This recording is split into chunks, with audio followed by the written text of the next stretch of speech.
Yahweh nanga kumama, Yahweh nanga kumama, Yahweh. Bonjour, l'argent, et toujours l'argent, a détruit beaucoup de mariages. L'argent a détruit beaucoup de foyers. L'argent aujourd'hui a détruit le bonheur de plusieurs personnes. Et pourtant, plusieurs ont pensé que l'argent produisait le bonheur. L'argent ne donne pas nécessairement de bonheur dans tous les foyers. C'est le deuxième virus que nous avons commencé à parler. Nous avons commencé à parler depuis peu le virus qui détruit les mariages. On a parlé la fois passée du premier virus, l'influence familiale. Et nous avons donné le dernier conseil au mari de ne pas se laisser contrôler par la famille d'origine. Femme, si tu es mariée, oublie ton père et ta mère. Marie, si tu es marié, quitte ta famille, reste avec ta femme, faites grandir vos enfants. Vous avez le devoir et non le droit d'aider vos familles.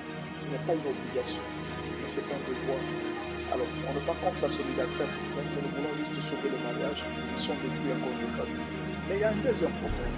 Un jour, c'est l'homme qui se décide, qui regarde et dit j'ai gagné beaucoup, j'ai travaillé beaucoup dans ma vie, j'ai gagné de l'argent, j'ai acheté une maison. Cette femme-là n'était là qu'à la maison en train de se mettre.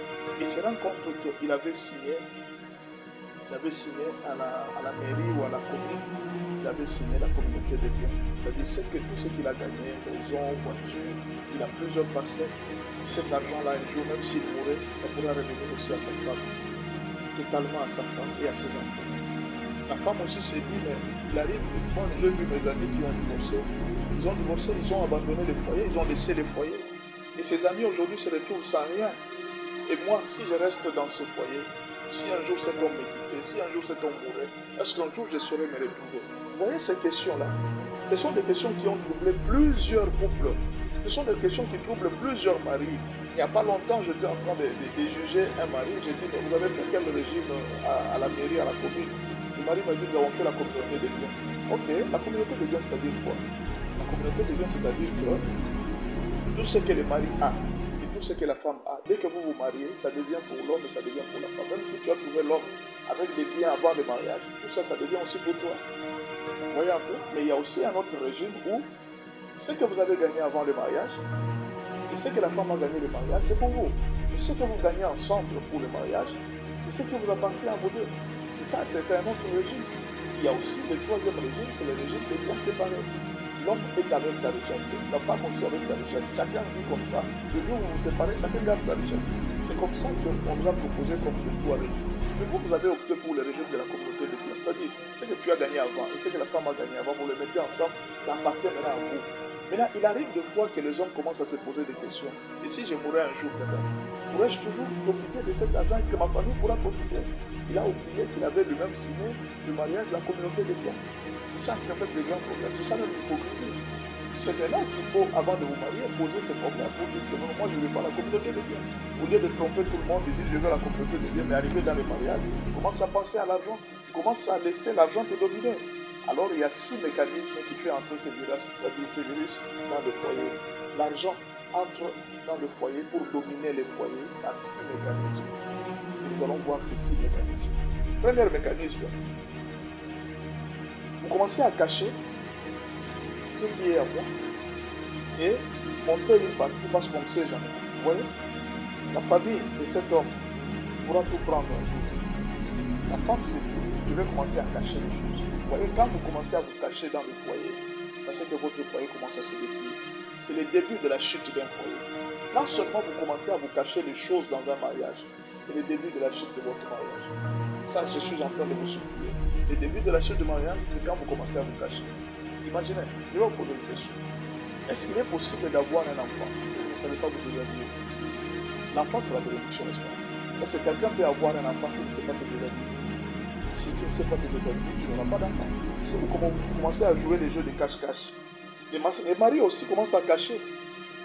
Et ils se donnent aussi à certaines histoires. Tu sais, telle femme, je lui avais montré tout ce qui était à moi. Quelque temps après, elle m'avait fouillé avec des histoires. Et puis, il faut faire attention. Quand tu gagnes à toi, c'est à toi. Il faut cacher à la femme. Vous voyez, ces histoires-là, ça commence petit à petit à réduire l'amour et la confiance. l'argent commence à prendre la place dans le mariage. C'est l'argent maintenant qui commence à dicter les gens. Ce sont les biens matériels qui commencent maintenant à vous dicter la conduite de votre mariage. L'amour commence à diminuer. Vous allez voir, quand les gens sont dans la pauvreté, ils s'aiment bien. Quand les biens matériels ne dominent pas encore, les gens sont bien, ils s'aiment très bien. Mais quand l'argent commence à prendre place, vous allez voir que ces gens-là, qui s'aimaient beaucoup, commencent à se séparer et l'argent commence à prendre la place dans leur mariage. L'argent a détruit beaucoup de foyers. Les biens matériels de ce monde ont détruit beaucoup de foyers. Écoutez ce que la Bible dit. 1 Timothée 6, verset 10. Car l'amour de l'argent est une racine de tous les maux, pas de quelques mots. Même quand vous voyez l'Afrique souffrir, même quand vous voyez il y a dans le monde des guerres, tout le mot de la terre, c'est l'amour de l'argent. L'amour de l'argent est la racine de tous les maux. Et quelques-uns, en étant possédés, se sont égarés loin de la foi et se sont jetés eux-mêmes dans bien de tout temps. Écoutez, la Bible n'a pas dit que c'est l'argent qui est la racine de tout le monde. Non.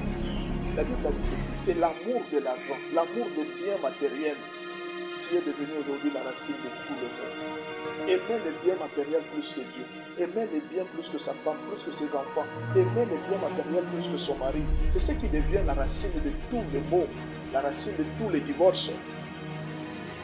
Quand l'argent a pris place, il commence à dominer, il passe au deuxième mécanisme. Et c'est ce qui arrive. La parole de Dieu est remplacée par l'argent. Dans le deuxième mécanisme, la parole de Dieu est remplacée par l'argent. L'homme commence à aimer beaucoup plus chercher l'argent qu'aller à l'église. La femme commence à beaucoup plus aimer chercher l'argent qu'aller à l'église. Et Dieu, on commence à le mettre de plus en plus en arrière. L'homme commence à se dégoûter de sa femme parce qu'il se rend compte qu'elle est improductive financièrement ou matériellement. Il regarde le voisin.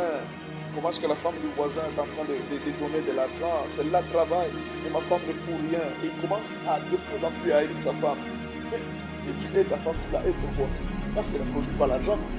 Donc l'argent commence à prendre place dans votre foyer. L'argent vous a ravi un peu de place de l'amour que vous aviez pour votre femme. Il commence à regarder la chambre de la maison. Il s'est dit non, non, je désire une femme qui travaille. Là, finalement, il n'a plus d'amour. Il commence à chercher une femme qui produit l'argent. Et ça devient maintenant, le problème commence à naître encore. L'argent est toujours en train de... Il désire avoir une maîtresse qui travaille pour évoluer dans la vie. Moi, je vais évoluer dans la vie, j'ai besoin d'une maîtresse, d'une femme qui travaille. Pas une femme paresseuse. Bon, ta femme devient aujourd'hui paresseuse. Parce qu'elle ne travaille pas, elle ne produit pas l'argent. Tu vois comment est-ce que l'argent commence à vous dominer?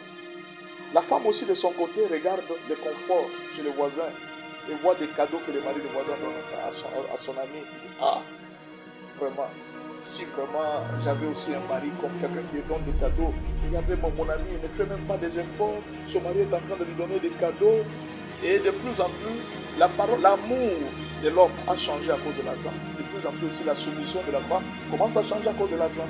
La femme commence à devenir soumise à cause de l'argent que donne l'homme. Donc si l'homme n'a pas d'argent, la femme de plus en plus prend la parole de Dieu, met de côté et n'est plus soumise. C'est l'argent qui commence à la contrôler. Troisième mécanisme, on commence à écraser la famille maintenant. La famille est écrasée. Qu'est-ce qui se passe? Quand la famille est écrasée, le virus installe son troisième système. Il rend le mari et la femme esclaves de l'argent. C'est-à-dire qu'ils peuvent quitter le matin jusqu'au soir. Ils ne sont pas à la maison. Les enfants sont restés seuls devant la télévision, devant les enfants du quartier. Mari et femme ne sont pas là. Les maris ambitionnent de grands projets. Et la femme aussi. Leurs projets les amènent à l'esclavage. Ils deviennent les esclaves de l'argent. Les maris abandonnent l'éducation des enfants au maître d'école, à la télévision. Plus de temps pour dialoguer en famille. Plus de temps pour discerner la conduite des enfants et les orienter selon la volonté de Dieu. La parole de Dieu n'a plus de place. Le virus des biens et de l'argent écrase déjà la famille. Et nous passons au quatrième mécanisme, là où l'argent continue à dominer. La déception. Qu'est-ce qui se passe? Quand vous suivez trop l'argent, l'argent finira par vous décevoir. C'est ça en fait le problème de l'argent. C'est un mécanisme automatique du virus des biens et de l'argent. Ce virus est terrible. Après avoir fait travailler, il vous a fait d'abord travailler comme des esclaves. Un jour, il vient chez vous avec une mauvaise nouvelle.